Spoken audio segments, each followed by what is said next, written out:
30번째 아모스 강의를 시작하겠습니다. 아모스는 9장 15절로 되어 있습니다. 그리고 주제는 8나라에 대한 심판 경고와 유다 회복이라고 하는 주제입니다. 그리고 중단은 주제는 2개입니다. 심판 경고, 이게 아모스 1장 1절부터 9장 10절까지. 유다 회복, 이것이 9장 11절부터 15절까지. 이렇게 구성이 되어 있습니다. 그 당시 연대는 요아스 왕으로 있던 BC 835년부터 796년에 기록된 것으로 추정되고 있습니다. 먼저 심판 경고에서 소단원이 8나라에 대한 심판, 유다, 다메섹, 다메섹은 수리아의 수도일 거고요. 블레셋, 두루는 지금 레바논 쪽이고, 에돔, 암몬, 모압, 이게 다 동쪽입니다. 동쪽 나라들. 남유다, 그리고 북이스라엘, 이렇게 다 9번째까지 다 심판입니다. 북이스라엘, 이게 남유다 사람인데, 이 사람이, 아모스가, 북쪽에 가서 선교사로 선교를 합니다. 많은 핍박을 받죠. 남쪽으로 가라고.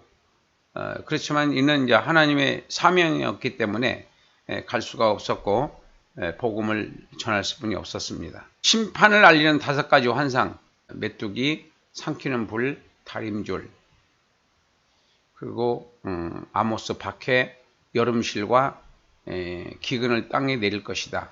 이스라엘이 내릴 화. 이렇게 해서 8나라 심판을 마치고, 2번째는 유다는 회복될 것이다. 여기서 남유다를 가리키는데 다윗의 집이 회복될 것이 이렇게 될 것이다. 이거는 이제 구속사와 연계됩니다. 아브라함과 다윗의 자손 예수 그리스도의 계시라고 하는 그 말씀에서 이제 연계가 됩니다. 그 다음에 2번째 만국의 기업, 그리고 물질적 풍요, 여로보암 2세 때였기 때문에 물질적 풍요가 오히려 타락하고 더 우상숭배를 지금과 같지 않을까 싶은 생각이 들어갑니다. 바벨론 포로 귀환을 할 것이고, 그 다음에 왕국의 영원함, 이것이 이제 구속사로 우리가 풀어야 됩니다. 메시아 왕국을 의미하는 거기 때문에요. 자, 결론입니다. 아모스 결론은 8나라에 대한 심판 경고와 유다 회복, 그리고 의미, 외식적인 절기, 제사, 성회, 희생, 찬송, 악기를 멈추라는 거예요. 그러니까 예배 드리고 가서 나쁜 짓 하고, 그리고 다음 주일날 와서 또 예배 드리고, 이런 그 형식적인 신앙을 가진 그 당시에 여로보암 2세 때 당시에 신앙을, 북이스라엘의 신앙을 여기서 지금 경고를 하는 겁니다. 심판 경고를. 너희들은 심판을 받을 것을 경고했고, 그렇지만 유다는 5가지 회복 약속을 합니다. 무너진 장막을 일으키고 허물어진 것을 일으키겠다. 2번째, 내 이름을 일컫는 만국을 기업으로 얻게 하리라. 3번째, 파종하는 곡식, 추수하는 자, 포도를 밟는 자가 풍족하리라. 4번째, 유다가 포로에서 돌아와 포도주를 마시며 회복될 것이다.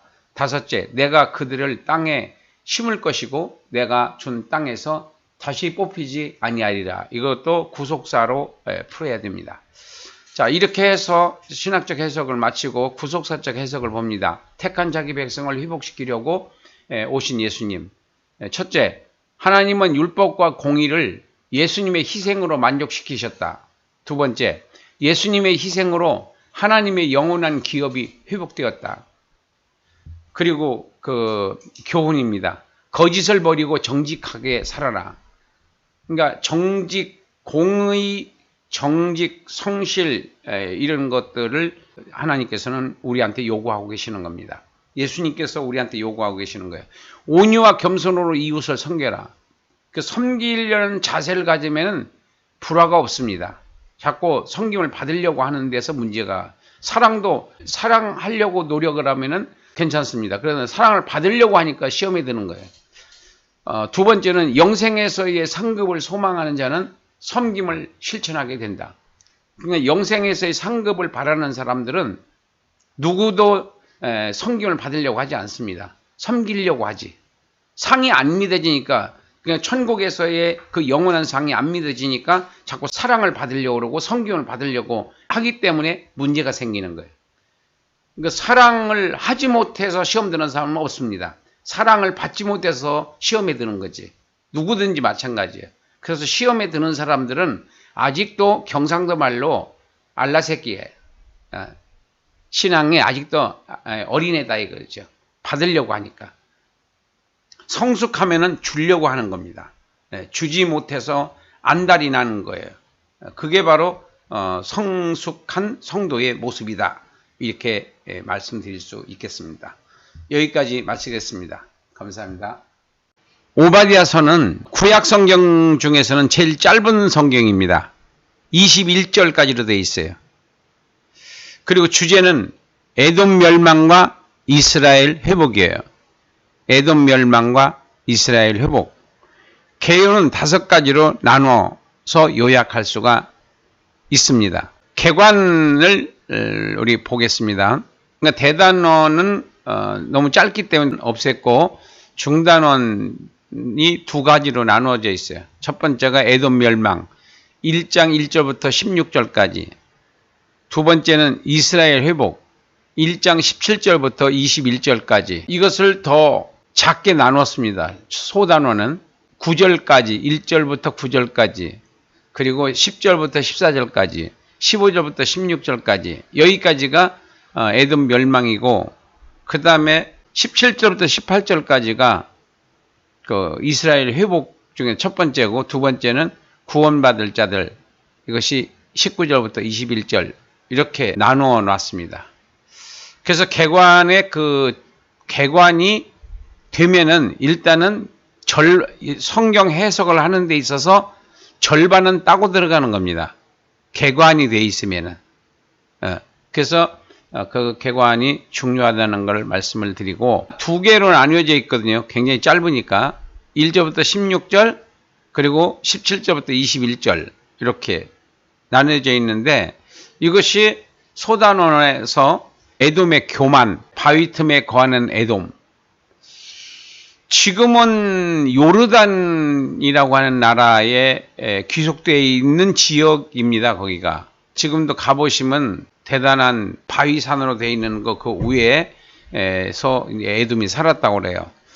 그래서 에돔이 오고 가는 사람들을 다 지배할 수 있었고 관리할 수 있었기 때문에 상당한 그 통행세 같은 걸 받고 그래서 살기가 아주 괜찮았었다고 그 당시로서는 지금 그래서 그의 그 교만이 너를 속였다 이런 그 말씀이 있어요. 이 오바댜서에. 그리고 야곱에게 행한 포악 에돔이요. 그러니까 지금 이게 누구냐면 조상이 에돔은 에서고 여기 이스라엘은 야곱이에요. 그래서 하나님께서 야곱은 사랑하고 에서는 미워했다. 그런 말씀이 말라기서에도 나오죠. 에돔이 행위대로 보응을 받을 것이다 라는 그런 내용입니다. 여기서는 이제 이스라엘의 그 회복입니다. 여기서는. 그래서 17부터 18절까지가 야곱은 불, 에서는 지푸라기, 태워버리는 것처럼 에서는 아무것도 아니다. 그 다음에 구원받을 자들, 여기는 이스라엘이 다시 가나안 땅을 얻게 될 것이다. 회복을 여기서 설명을 하는 겁니다. 오바댜서도 결론이 있습니다. 똑같이 그 21절까지고 1장 전체가 21절이에요. 여기서 2가지로 나눴고 그 다음에 의미는 에돔은 멸망하겠지만 이스라엘은 모든 것이 회복될 것이다. 에서의 심판 이유는 교만, 포악, 무자비함, 신성모독 이 죄성을 지금 설명했고, 그 다음에 야곱은 언약의 땅을 회복할 것이다. 신학적인 면에서는 이스라엘 땅에 국한되지만은 구속사적인 면에서 봤을 때는 다른 내용이 나옵니다. 여기서 예수님으로 인해 인류는 영생으로 회복될 것이나 믿지 않는 자들은 멸망할 것이다. 자, 이것이 이제 믿지 않는 자들은 멸망할 것이나 예수를 믿고 회개하는 자들은 천국에서 하나님과 영원토록 영생을 누릴 것이지만, 둘째 아담이신 예수님께서는 첫째 아담이 잃었던 하나님의 기업 에덴 동산을 예수님께서는 천국으로 회복하시는 거예요. 영원한 에덴 동산, 영원한 에덴 동산이 바로 천국입니다. 그래서 예수님께서 이 사역을 하기 위해서 이 세상에 오셨고, 그리고 십자가에 죽으셨고, 부활하셨고, 승천하셨고, 다시 오신다. 이게 바로 복음이거든요. 이 복음을 믿는 자가 있고 안 믿는 자가 있어요. 믿는 자라기보다는 믿어지는 자가 있고 안 믿어지는 자가 있어요. 믿어지는 자는 택함 받은 백성이고 영원한 이스라엘 백성이 되는 거고, 믿어지지 않는 자들은 저주받은 자들이다. 믿어지지 않는 자들은 저주받은 자들이다. 그러니까 지옥에서 영원히 살아야 되니까. 그래서 예수님께서 나는 길이요 진리요. 이게 길이 무슨 길이냐면 영생의 길, 영생의 진리, 영원한 생명. 이게 길이요 진리요 생명이라고 하는 말씀인데, 예수님 자체가 조건이 되는 거예요. 예수가 믿어지느냐 안 믿어지느냐 하는 것은 영생을 받을 수 있느냐 아니면 영벌을 받을 수 있느냐. 그러니까 죄가 있어서 지옥 가는 게 아니에요. 죄를 많이 져서 지옥 가는 것도 아니고 죄를 안 져서 천국 가는 게 아니에요. 죄를 안 져서 천국 가는 것이 아니고 죄를 많이 져서 지옥 가는 게 아니라고요. 그러면 왜 천국을 가고 왜 지옥을 가느냐? 바로 예수님께서 나를 위해서 십자가에 못 박혀 죽으셨다는 것이 믿어지는 자들은 구원을 받는 거예요. 그러니까 구원받는다는 게 뭐냐면 똑같이 죄를 졌습니다. 믿는 자나 안 믿는 자나 죄를 거기가 거기에요. 물론 덜 짓겠지만은, 그러나 죄를 안 져서 천국 가는 건 아니라고요. 용서받아서 천국 가는 거다. 용서받았게 돼. 용서받은 의인이지 죄를 안 진 의인이 아니라고요. 성도들이.